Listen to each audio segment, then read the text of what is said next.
Cool. Welcome everyone to South Park Commons. Tonight we're delighted to have Waseem Daher of Pilotcom. So I'll give you a little background.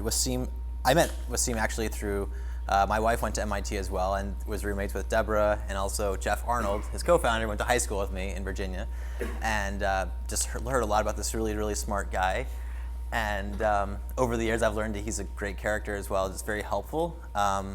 Sharing a lot of the lessons he's learned along the way with founders as well. So we're very delighted to have him here today. Previously, Waseem went to MIT and graduated the bachelor's and master's in computer science. Then he went on to co-found Ksplice, which offered software updates without rebooting. It was acquired by Oracle in 2011. And then Zulip, a group chat for business, which was acquired by Dropbox in 2014 and recently open sourced as well. And he went on to co-found Pilot with Jessica McKellar and Jeff Arnold. Pilot's a company that specializes in bookkeeping for startup companies powered by a combination of people and software. Pilot recently announced their Series B funding. They raised $40 million total and are crushing it. So, Thanks. Yeah, we can learn about. I'm excited because I also have a company which is doing managed automation, and I think there's a lot of trends here for us to learn from.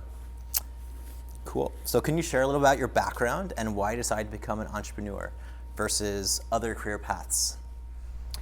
Yeah, it's a good question. I don't think it was a foregone conclusion for me. I think in undergrad, I was like, well, I like programming, and I could do that. I hear that's a job that people have.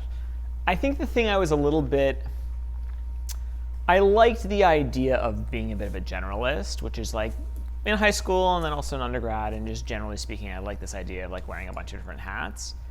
And my thinking at the time when we started our first company, and we knew nothing about like what it would even be like to start a company or sort of what that would entail. And I think like the state of the literature was not as prolific as it is these days.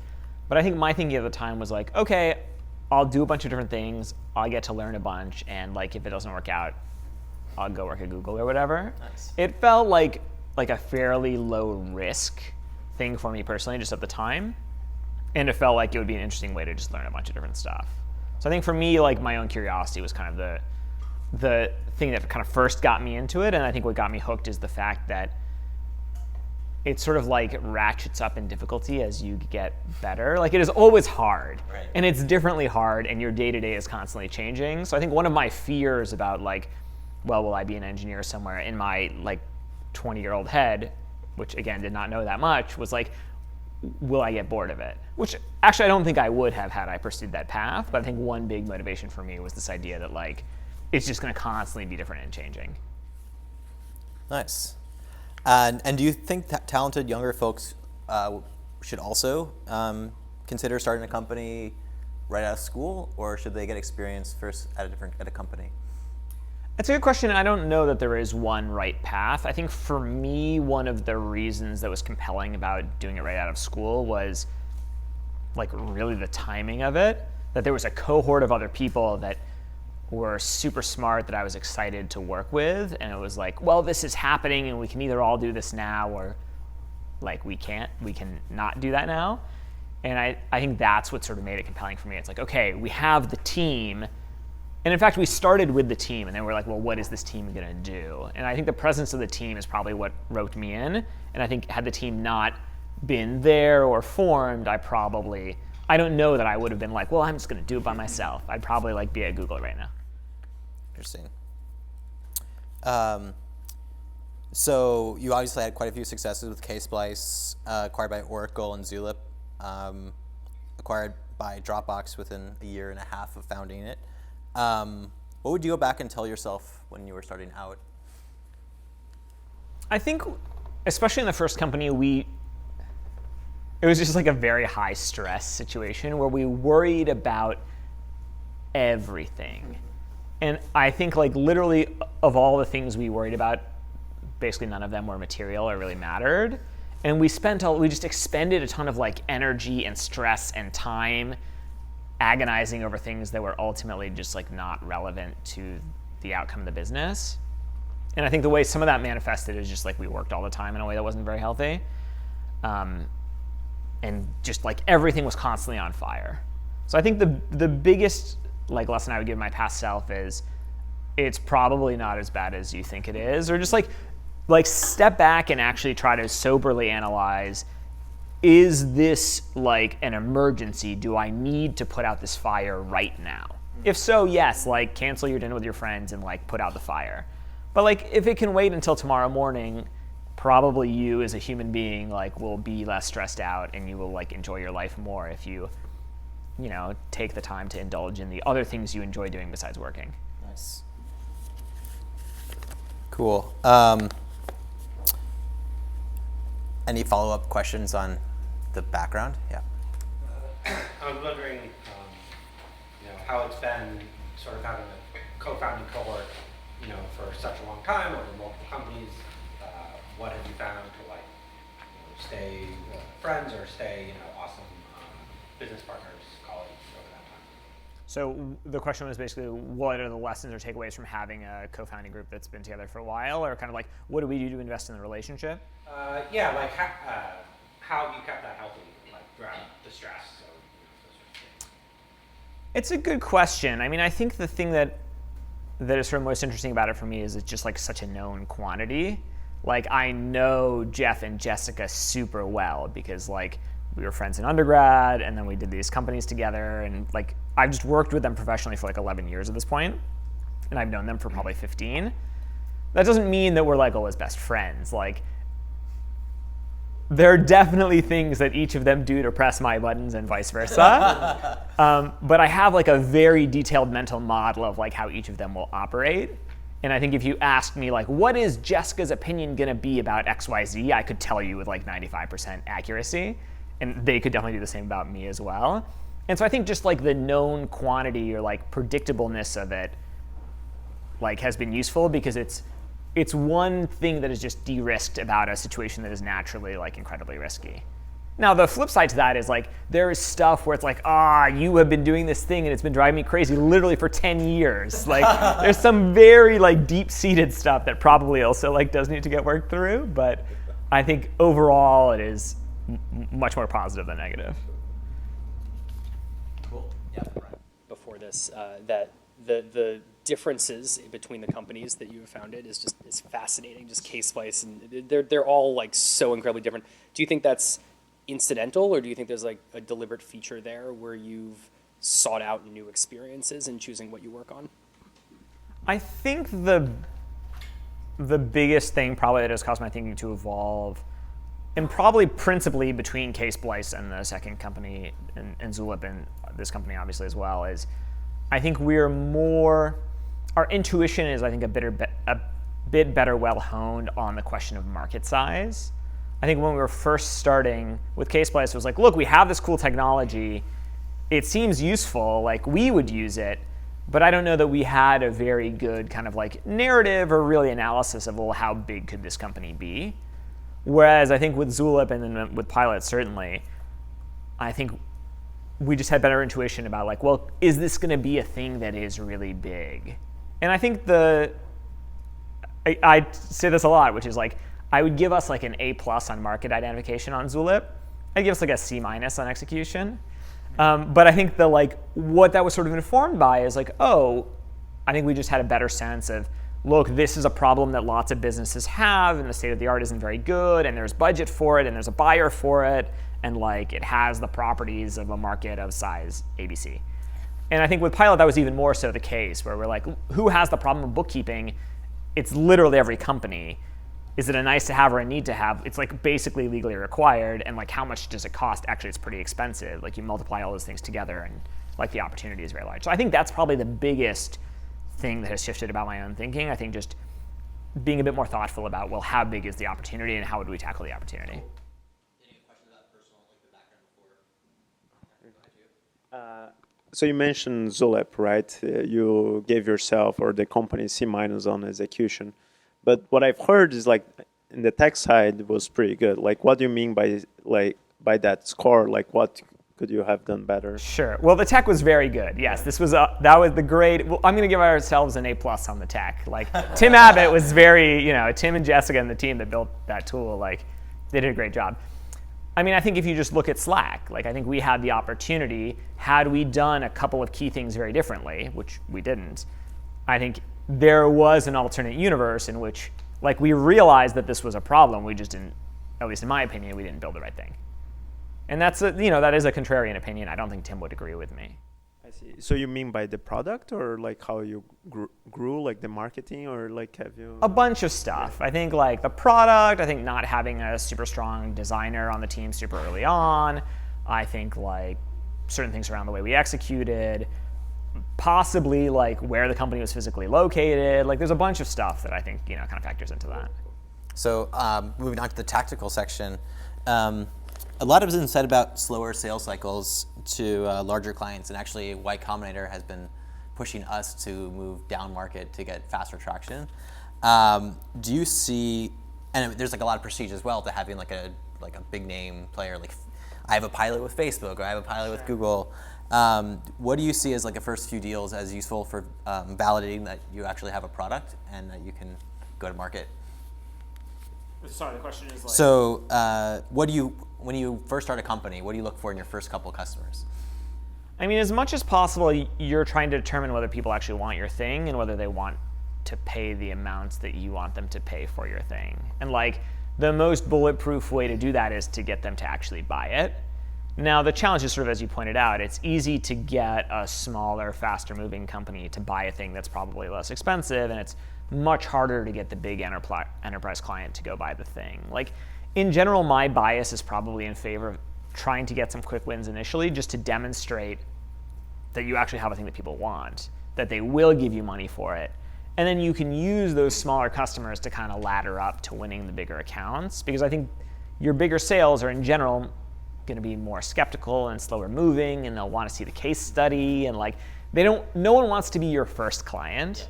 And it's much easier to convince the small person to be your first client than it is to convince one of these marquee accounts. Totally. And segue, when do you hire your first sales that's not a founder? That's a tough question, and I think it depends on the composition of your team. Like ideally, you have a founder that's just going to go all in on sales stuff. And like, I don't think that requires them to be a salesperson by training, but I think there's something really, really powerful about having one of the founders operate the sales machine, because you learn a ton about the world. Like sales is the little periscope you are looking through to understand like what is out there around me. And to have that information like funneled through a third party who is not empowered to make like the real executive decisions in the same way that a founder would, I think is hard. Like you can just get that much tighter feedback loop if you're able to have the founder do it. I think like if you do have a person on the team that's willing or capable of doing that work, I think when you get to the point where you feel like it has started to become a process and that you're not able to close sales at the rates you'd like to close, or you feel like you're dropping stuff on the floor, that's probably when I would look to say, well, how do we add another person to the team who can give me more firepower? But importantly, I don't think that person is going to be able to figure out how to sell your thing. I think ideally you, the founder, have demonstrated that it's possible to sell, and here's a shape of how it might be sold, and now this person is going to come in and like professionalize it and scale it or whatever. But like you probably have the best intuition or knowledge or thoughts about your market or kind of how you want to get your thing out into the world. Totally. How much mental energy do you focus on competitors in the early stage? I mean, like with Pilot, you have Scale Factor and a couple other bookkeeping companies. Does this affect the amount and timing of fundraising conversations? I think the only thing it possibly affects is fundraising. I think for any other purpose, I would say don't spend any time thinking about your competitors. Like in our case, the competition is not the companies that you mentioned. Like they in aggregate make up like 0.001% of the total market opportunity. Like relatedly, it's like, well, fine, what is Visa's biggest competition? It's not MasterCard, it's cash. I think there's a temptation, well, I've read about these guys in TechCrunch, or they're down the street, or my friend knows someone who works there. Like, they probably don't matter. Like your company and their company are both like super insignificant at this point in time. Like what's actually interesting is like how to make your company succeed, which is not, generally speaking, is not zero sum with their company also being successful. So I think attention devoted to competitors is often just time you're wasting that you should be focusing on, like how to get more customers or how to hire that next engineer or whatever. So should you have conversations with competitors as well? And no. It's possible. I mean, I think it's hard to do, but we have. I mean, I talk to our competitors, not like all the time, but we got together at one point. I wanted the analogy I've used is I want the red phone. Like if one of us does something stupid, I don't want it to escalate into a thing where like our lawyers is emailing your lawyers. I want to be able to like pick up the phone and call the CEO of whatever and be like, hey, listen, we're both reasonable human beings. Like, Makes sense. let's like diffuse this before it escalates into something that is harmful to us and harmful to you. Cool. But fundraising is tricky because like obviously momentum from other companies raising money can help you and can also hurt you.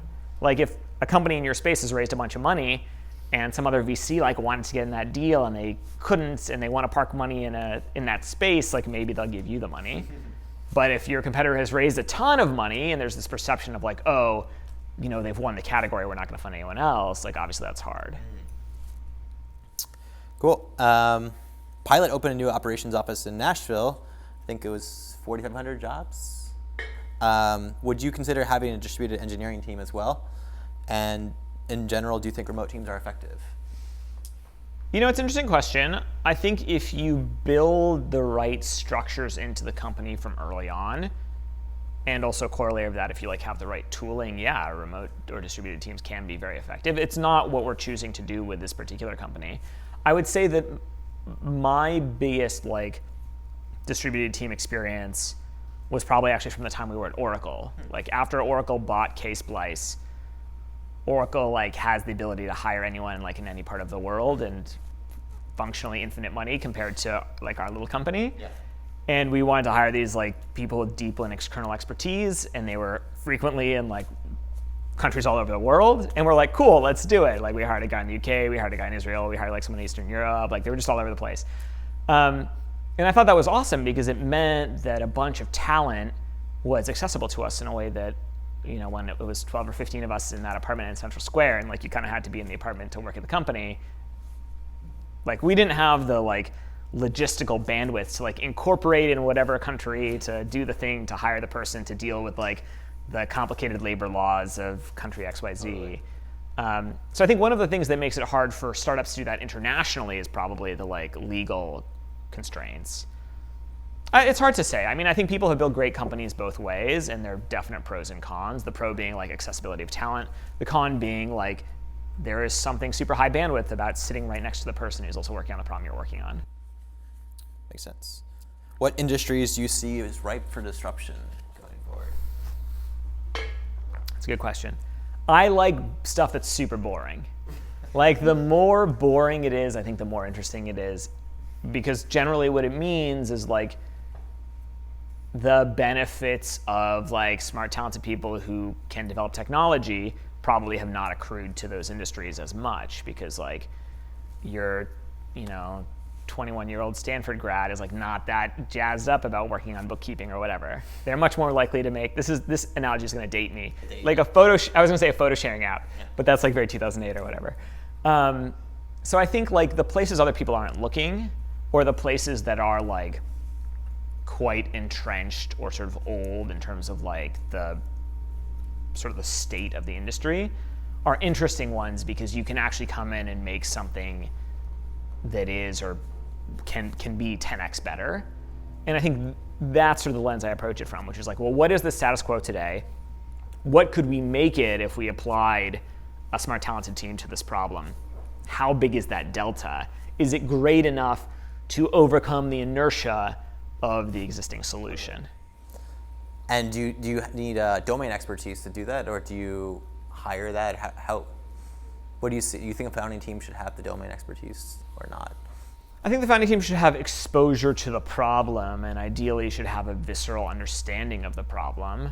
I don't think that like I don't have a CPA, Right. and yet we're like building and running this bookkeeping company. I think that's fine. In our first company, I learned way more about the web hosting, both the web hosting industry and like the Linux kernel than I think I ever really hoped to know. So I think there's a lot of like, you need to immerse yourself in the space. So you may not start out as an expert in construction technology or whatever, but like a couple months into the company, you should like be speaking credibly about like the trends in the construction industry. So I think if you don't know now, you have to be willing to learn. Yep. And there's an asterisk on this, like this is probably harder in fields where like the specialized technical knowledge is actually critical, like drug development or something, you know, like, yeah, that's gonna be hard if you don't understand like basic biology or chemistry or whatever. But I think broadly speaking, like, look, you're all smart people. I think you all have the capacity to learn the things you're gonna need to learn about the industries you wanna operate in. Flying cars. I'm not sure domain expertise is what's holding people back on that one. Any questions on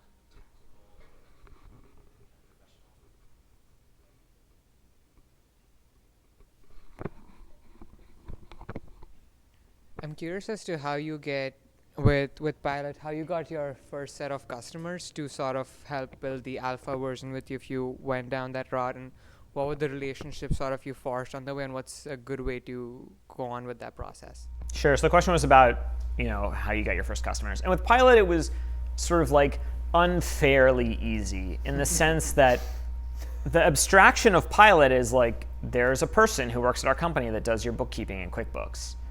And so on day one of starting the company, I called up 3 founders I knew, and I was like, who's doing your bookkeeping? And they were like, no one, we haven't found a bookkeeper yet. And I was like, congratulations, I'm your new bookkeeper. And I just did their books in QuickBooks. Like, we didn't have to write a single line of code before we could start providing the service. So in some ways, it was like the ultimate MVP. And that was a unique property of the particular industry we're in, because if you went and hired some other bookkeeper, like, they don't have technology either. They also have a person who bought a copy of QuickBooks. So on day one for us, we were able to deliver the fully formed service. And in fact, the service that those customers are getting, that they got like when I was working in that room, like in December 2016 or whatever, is broadly quite similar to the service they get today in July 2019 because of like the specifics of our business. But I think like to extend that into something hopefully a little bit more useful, I think you need to just like lean very hard on your own networks and just sort of like shamelessly ask. I think a lot of it is just sending the email that's like, hey, listen, I'm doing this thing. I thought you might be interested. Can I talk to you about whether this is a problem you have? And then you talk to them, and in fact, it is a problem they have. And like, cool, well, we're building a thing that solves it. Like, are you interested in trying it out or buying it or whatever? And like, this is what we're thinking about charging for it. I think the ask is the hardest part. And I think a lot of people assume that like, well, I don't want to ask my friends because like, I don't know, it's like weird and they're my friends and like, I don't want to bother them. And like, that's not an unhealthy instinct, generally speaking. For the purpose of finding your first customers, it isn't an unhealthy instinct because you need as much help as you can get. And I think you just sort of need to lean into it a little bit more aggressively. This has backfired for me only once ever. Like 99.99% of the emails that I have sent here, people are like, awesome, yes, I'd love to help. Or like, hey, this is not a problem I have, but I'll tell you if like one of my friends encounters it. Like one person sent me like a very aggressive, like, stop spamming me about your business. But like, that's not gonna happen to you. That's not gonna happen to you. So don't worry about that case. Yeah. Well, I'm not friends with that person. Like we were never that close, which was maybe part of the problem. Actually, Nelson knows I'll tell you who this person is afterwards. What are your thoughts about like working out of a co-working space like WeWork or versus getting your own office? When do you? Yeah, that's a good question. I mean, part of that is motivated by the financial constraint. I mean, WeWork is also expensive. Yeah, like it's not particularly cheap, but you can buy it in smaller units than you can in office. I think the thing I would ultimately optimize for is like productivity of you and your team. We're just like, can we be laser focused on the stuff we are trying to do? And I think the challenge with any shared space, sort of regardless of where it is like there's other stuff happening. And that other stuff is like, can be helpful, but it can also be a distraction. And so it really depends on, I think, like, if you're in the zone trying to get something done, I would like want to find a way to like isolate myself a bit so that I could just be laser focused on getting it done. Now, the flip side to that is, yes, having a community of people who are also like a space like this, like a community of people who are going through stuff that is similar to you, who you can learn from, you can ask questions of. Like, I think there's utility in doing that as well, but that's the trade-off. Customers through your connections from coworking? Yeah, I think we did. Yeah. Now that's, again, sort of unique to our particular business, but because we sell to startup companies. I mean, and a bunch of other companies, but in the early days, almost 100% startup companies. Okay, moving on. So bookkeeping to many folks is not the most interesting of fields, but it's a huge industry, part of our economy. How do you keep the fire burning? I think for me, it's the joy of building the thing. It's just like the craft of making the company. And this is, I don't know if this is true for other people, but for me, like, I spent a bunch of time thinking about like post Dropbox and post taking a little time off, like what I wanted to do next and what were the properties that I wanted that thing to have. And property one is I wanted to work with smart, talented people who are going to motivate me to do my best work. Property two was like, I wanted to work on something where you talk to someone and you hear about their problem and then you describe the thing you're building and they're like, wow, that's really a problem I have. Like, yes, let me have that thing. And then property three, which is like very weak but surprisingly filters out a lot of stuff, was I wanted it to not be societally net negative.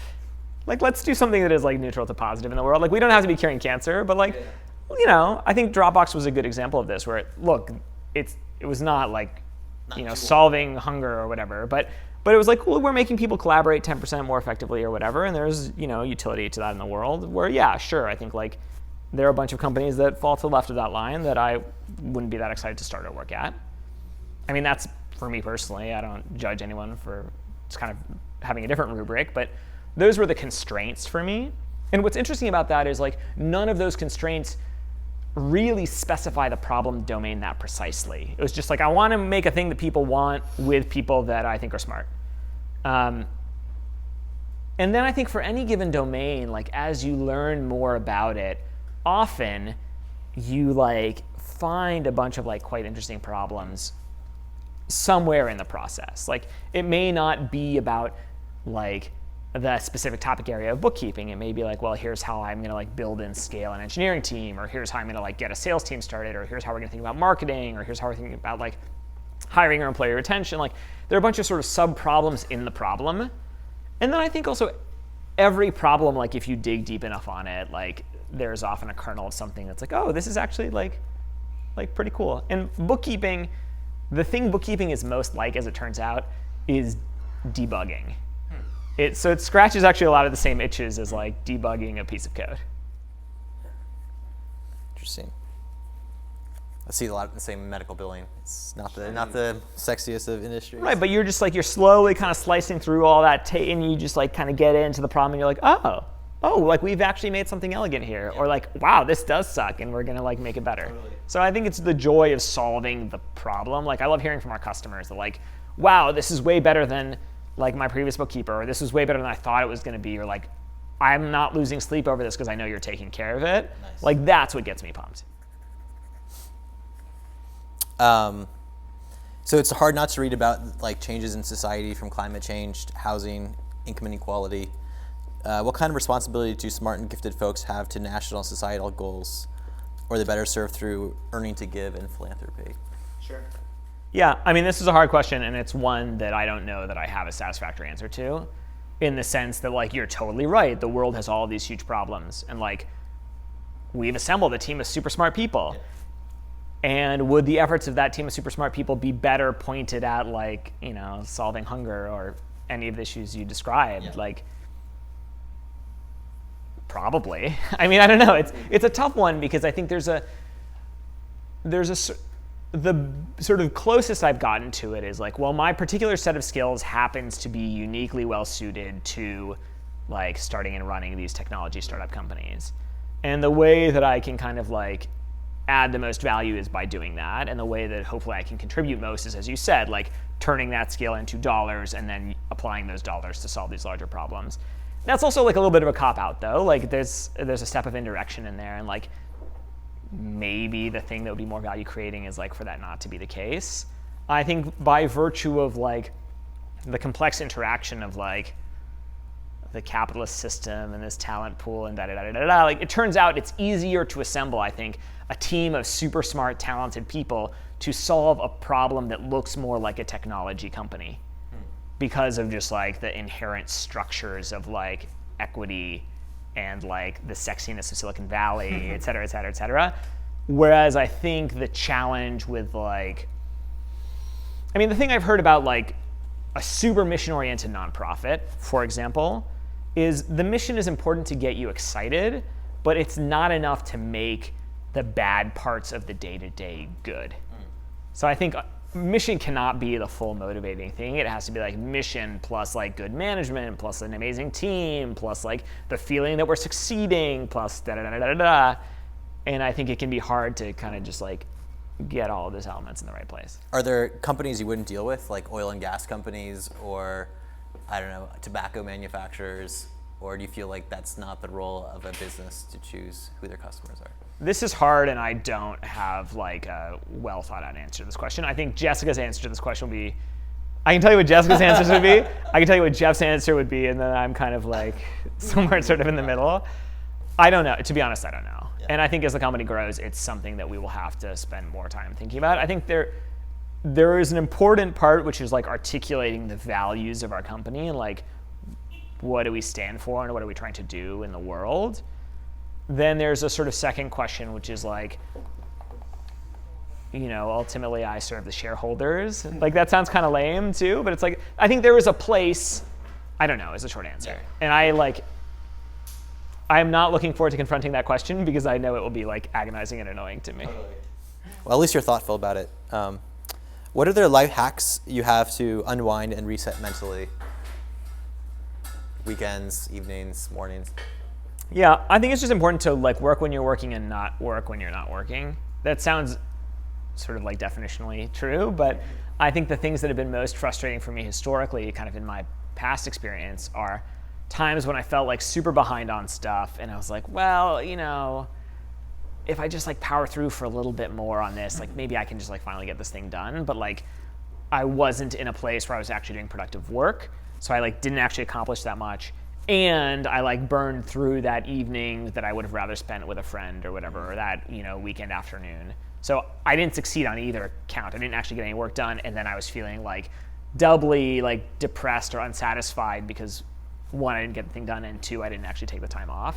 Right. So I think being like actually like pretty rigorous and like just like carving out this is time where I'm actually not going to work and like actually not working in that time. Again, it sounds obvious, but I think it's hard and important to do. Do you do this during the daytime as well, like for walks or lunches or just? I generally don't. For me, it's like time in the evenings and then the weekends, like time on the weekends.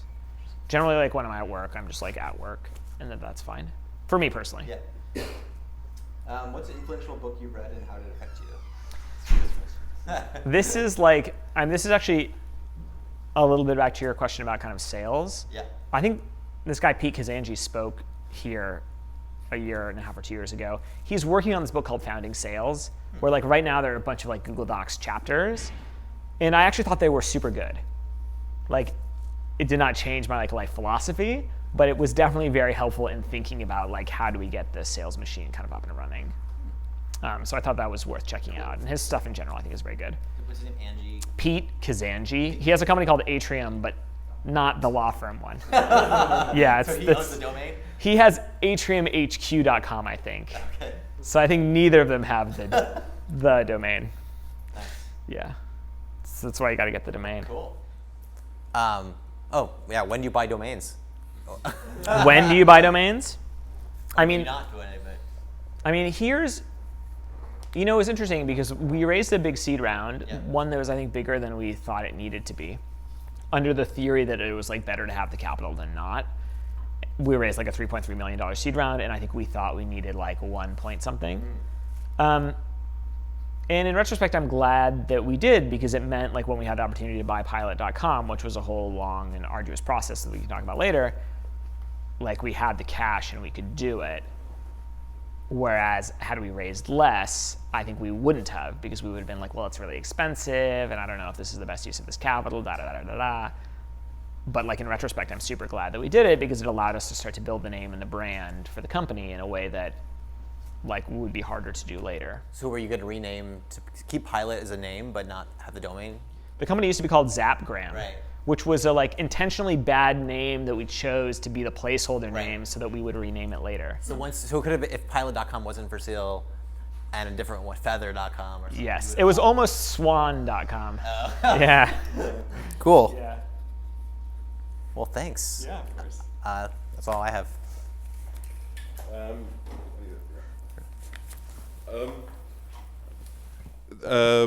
So bookkeeping is definitely one of the more boring parts, but of the world. But it's also omnipresent. What do you think took so long for somebody to do what you're doing, or have you just done it in a better way, or was there a key insight that led to it?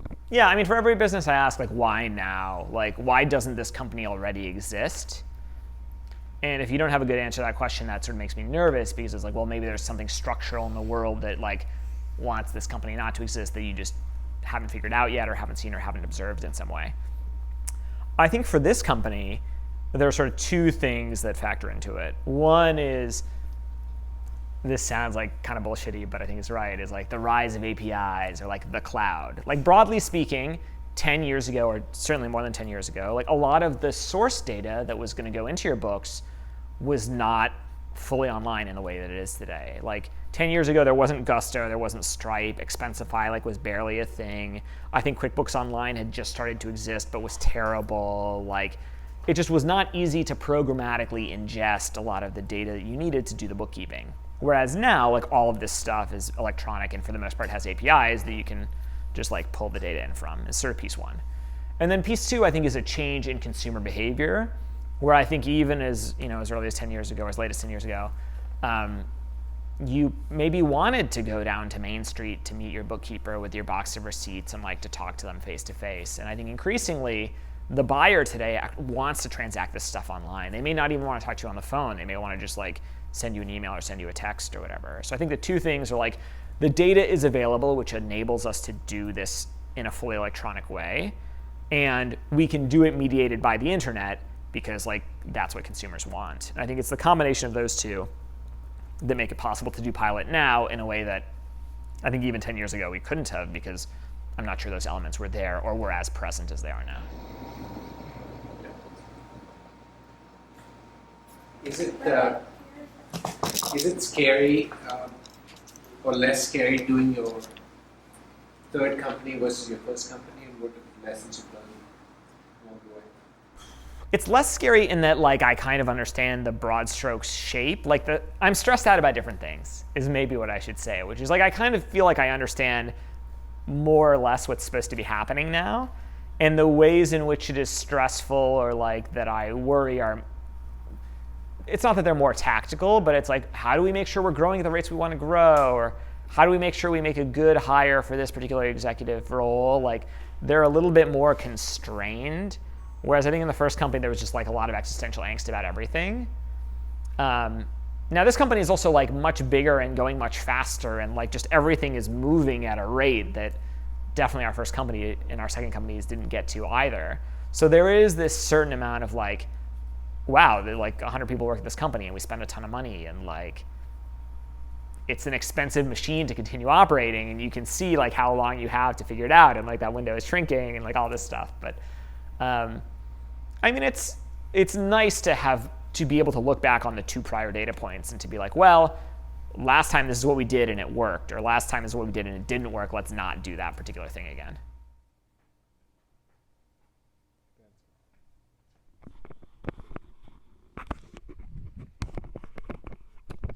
So if you're at roughly 100 people today, and I saw it's like 450 people eventually in Nashville, like maybe you're approaching Dunbar's number, or you'll cross it in 2020 or something. How are you thinking about culture, like what it means to keep a good culture as you grow?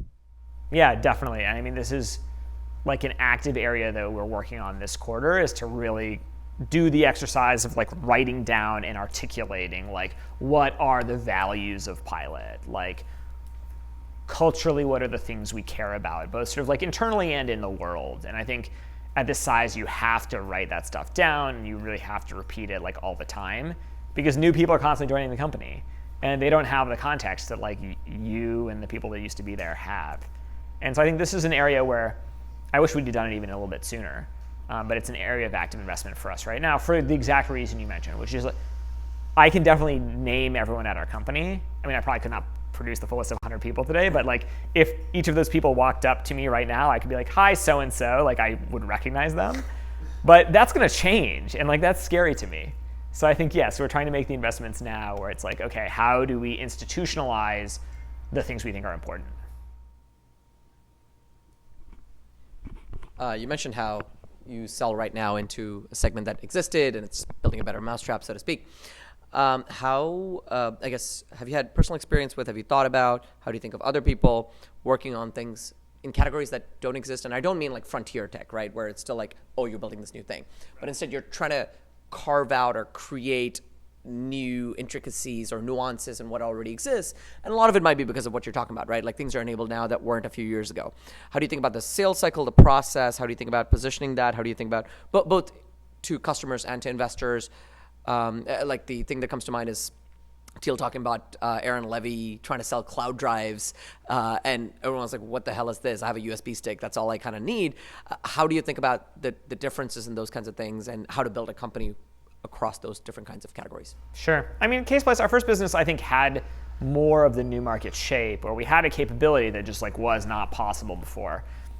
And as a consequence, like the beginning of every sales interaction or just an interaction of any kind is like, hey, we have this thing, you think it's not even possible. Like first we need to convince you that like, no, we know what we're talking about. This is a real thing. It actually works. You actually want to use it. It's actually useful. And you had to kind of like unpack all of that first. And then you could finally be like, okay, this is what we sell you and this is how much it costs. Like, do you have the money to buy this? Or like, is this a thing that like you would get utility from? And I think it's with any sort of new market thing, I think the challenges are like educating the customer that it exists and understanding sort of where the budget is going to come from and whether it's close enough to something that already exists that you can kind of fit into that line item, or whether you can fit into like the way they're used to buying it. And I think that also has a lot of implications on kind of how they will think about pricing it. For us, like one of the ceilings, or at least that I believe to be a ceiling on like how much we could charge for our service at CasePlace, where we gave you these software updates without rebooting for Linux, was, well, we probably couldn't charge you more than Red Hat charged you for the whole Linux support contract. Because you, the IT buyer, were like, well, this is a feature of Red Hat from my perspective. So I can't pay more for it than I pay for Red Hat, generally speaking. And so that was like a little bit annoying. It was sort of a ceiling on like, okay, the offering of its current shape has to be priced sort of in this range and like kind of needs to be sold sort of in this way to the buyer that also buys the operating system. So ideally, you want to figure out the thing that I think is like closest to your thing and try to see like what lessons you can learn, either from a like customer acquisition perspective, like who buys that thing and where do they go and how can I reach them, so that you don't have to like from whole cloth create the whole category from scratch. Now, the benefit to a new market business is like if you make the thing and you're the it's like Salesforce and CRM. And though they didn't actually create the category, they like wove a very compelling narrative about like, look, we're doing this thing and it's like a CRM in the cloud. And I think they even popularized the term CRM. Like there's a bunch of like awesome stuff that you can get if you're able to do that, but it's a much harder slog.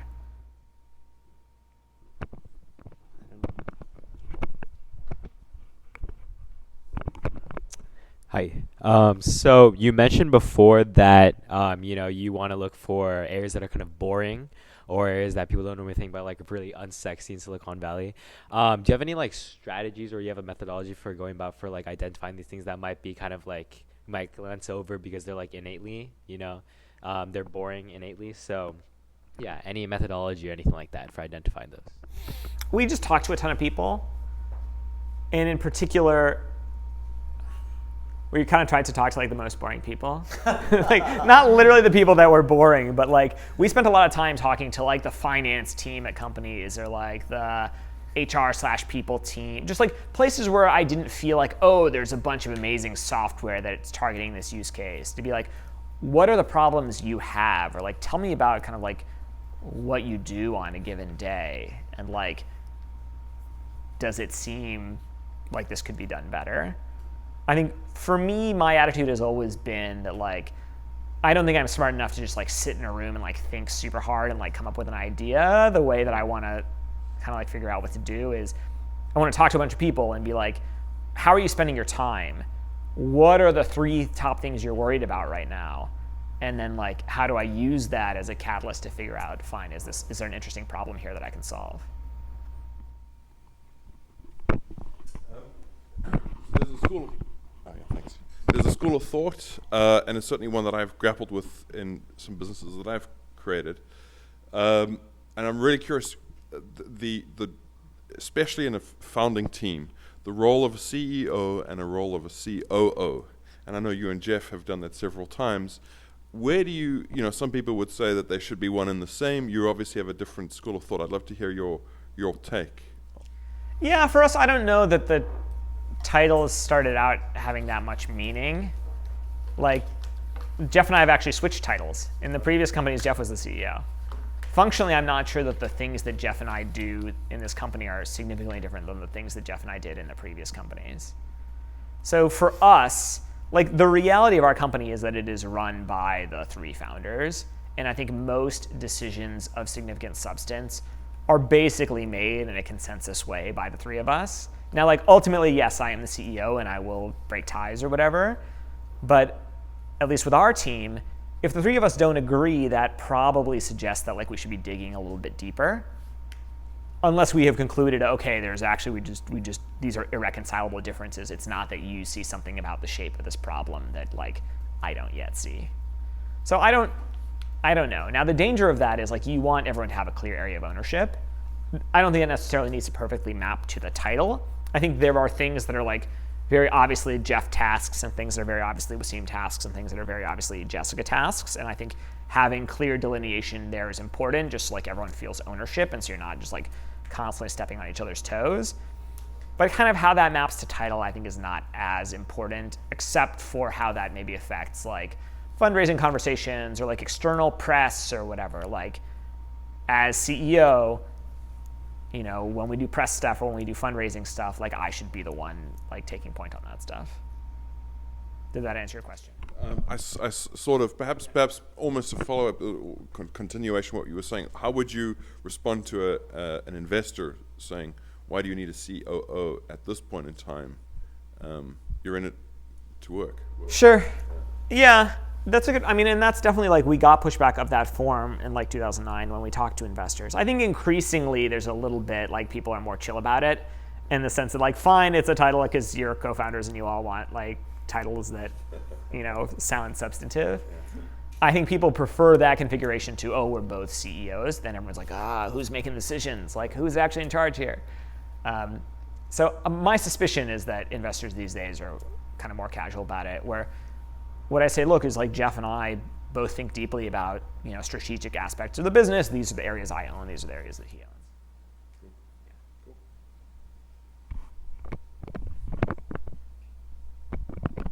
I'd love to hear the domain story.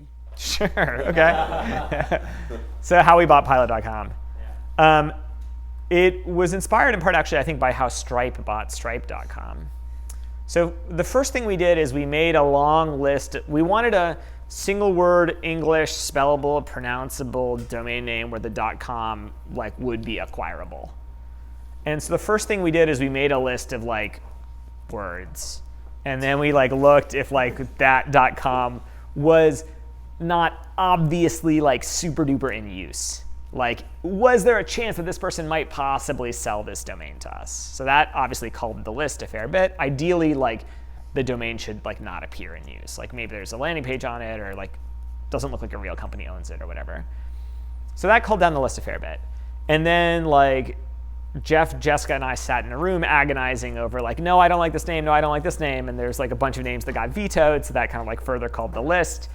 And then we like repeated that exercise like a bunch of different times. And then ultimately, I think we ended up with a list of like 20-ish names that the 3 of us, I think, were all willing to live with, that like someone was advocating for, where the .com was like not obviously in use, And then we hired a domain broker, and we were like, try to get us any of these names, basically. And they came back and they were like, okay, these 16 just like have not gotten back to me, and I've contacted them through all my domain broker channels. Like, we're just not gonna be able to talk to these people. This person wants like $1 million, and like these two people like are interested in like having a potentially real conversation. And then we're like, fine, now let's trademark search these names in the context of bookkeeping to make sure that they're not like overly encumbered, that we can do something with them. And then the domain broker kind of works their magic to kind of find and negotiate with the buyer to ultimately like let us buy the domain. So it was a process that was like incredibly painful and took many months. And like, I'm glad that we'll never have to do again. But I'm also glad that we did it early because it meant that like we could stop thinking about that particular question. Cool. Did you have to put money in escrow for the domain broker? Yeah. Yeah. I'm trying to remember how we did it. I mean, before he even went hunting for you. Oh, no, I don't think so. This guy like was a referral from some other person, and I think like I have now hooked this guy up with like a bunch of other people that are like trying to buy these super premium domains. So he like loves me because like all I send him are these like super well-funded tech companies that really want like xyz.com and like are willing to pay a ton of money for it. Yeah. So he's like, I think, super happy when I text him. Yeah. Cool. Thank you. Yeah, of course. Thanks for having me.